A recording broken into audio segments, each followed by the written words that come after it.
دلی کے دروازے۔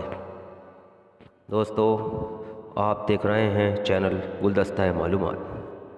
آج میں آپ کو دلی کے ان دروازوں کے بارے میں بتاؤں گا جو دلی کے ساتھ ساتھ لاہور میں بھی موجود ہیں۔ مغل بادشاہوں نے جب دہلی میں اپنی حکمرانی قائم کی تو انہوں نے شہر میں داخل ہونے اور راستوں کی رہنمائی کے لیے شہر میں بڑے بڑے دروازے بنوائے تھے۔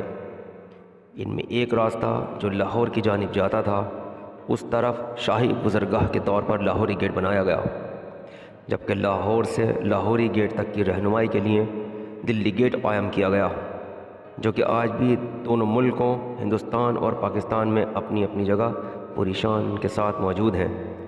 کیونکہ اس وقت ملک ایک تھا، لہٰذا دونوں کے دروازے ایک شہر کے اندر تھے اور ایک شہر سے دوسرے شہر کی رہنمائی کرتے تھے۔ مغل شہنشاہوں نے صرف یہ 2 دروازے ہی نہیں بلکہ اور بھی کئی دروازے بنوائے، جن میں دلی میں 7 دروازے جبکہ لاہور کے اندر 13 دروازے اب بھی موجود ہیں، جو کہ اس وقت کے اعلیٰ فن تعمیر کی مثال پیش کرتے ہیں۔ دہلی میں کشمیر کی طرف جانے والے راستے کی رہنمائی کے لیے کشمیری گیٹ تعمیر کیا گیا تھا، جسے 1857 میں ہونے والی جنگ آزادی میں شدید نقصان پہنچا تھا۔ دہلی میں ہی خونی دروازہ بھی ہے، جسے لال دروازہ یا کابلی دروازہ بھی کہا جاتا ہے۔ اس دروازے کے بارے میں کہا جاتا ہے کہ اسی مقام پر انگریزوں نے مغل بادشاہ بہادر شاہ ظفر کے 2 بیٹوں اور ایک پوتے کا سر قلم کیا تھا۔ انہی دروازوں کی طرح یہاں اجمیری گیٹ بھی موجود ہے، جس کے بارے میں یہ مشہور ہے کہ یہ راستہ اجمیر اور راجستھان کی طرف جاتا ہے اور 1857 کی جنگ آزادی کا آغاز اسی مقام سے ہوا تھا۔ دلی میں ترکمان گیٹ اور لاہوری گیٹ بھی موجود ہے۔ لاہوری گیٹ کے بارے میں کہا جاتا ہے کہ یہ راستہ لاہور کے شاہی قلعے کی طرف نکلتا ہے اور اسے 1648 میں تعمیر کیا گیا۔ جہاں تک پاکستان کے حصے میں آنے والے 13 دروازوں کا تعلق ہے تو ان میں Bhati gate, Kashmiri gate, Lohari gate, Roshnai gate, Sheranwali, Mochi gate, Taksali gate, Akbari gate, Delhi gate اور موری گیٹ شامل ہیں، جن میں سے تقریباً 7 دروازوں کے نام و نشان مٹ چکے ہیں،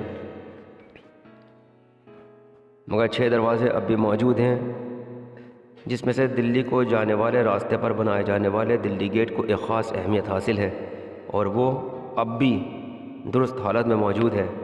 لوگ دور دراز سے نہ صرف دلی کی طرف جانے والے اس راستے کو دیکھنے کے لیے آتے ہیں بلکہ اس کے اطراف میں قائم بازاروں سے خریداری بھی کرتے ہیں۔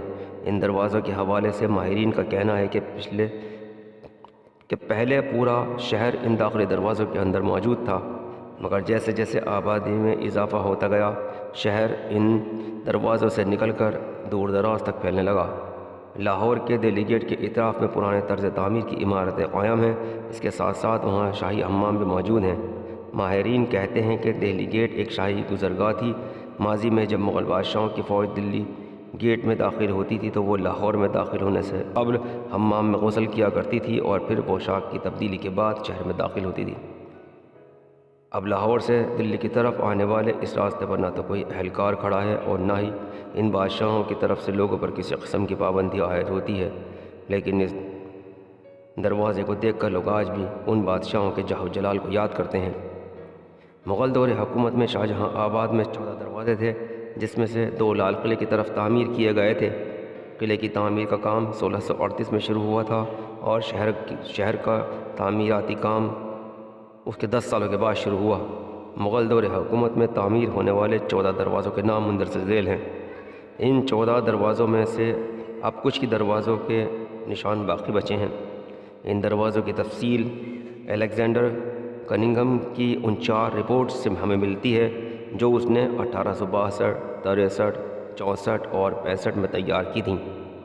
دروازے: کلکتہ دروازہ، نگمبود دروازہ، کاشمیری دروازہ، موری دروازہ، کابلی دروازہ، لاہوری دروازہ، فراش خانہ دروازہ، اجمیری دروازہ، ترکمان دروازہ، دہلی دروازہ دکن کی طرف، خیراتی دروازہ، راج گھاٹ دروازہ، لاہوری دروازہ لال قلعہ، دلی گیٹ لال قلعہ۔ شاہجہان آباد کے یہ 14 دروازے تھے اور ہر دروازے کا نام اس کی سمت پر رکھا گیا تھا۔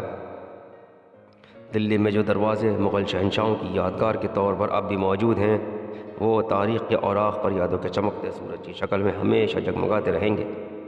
اسی کے ساتھ میں آپ کا دوست محمد ناصر اب آپ سے اجازت چاہتا ہوں اور امید کرتا ہوں کہ آپ کی معلومات میں ضرور اضافہ ہوا ہوگا۔ ویڈیو پسند آئی ہو تو اسے لائک کریں، شیئر کریں، سبسکرائب کریں۔ شکریہ، اللہ حافظ۔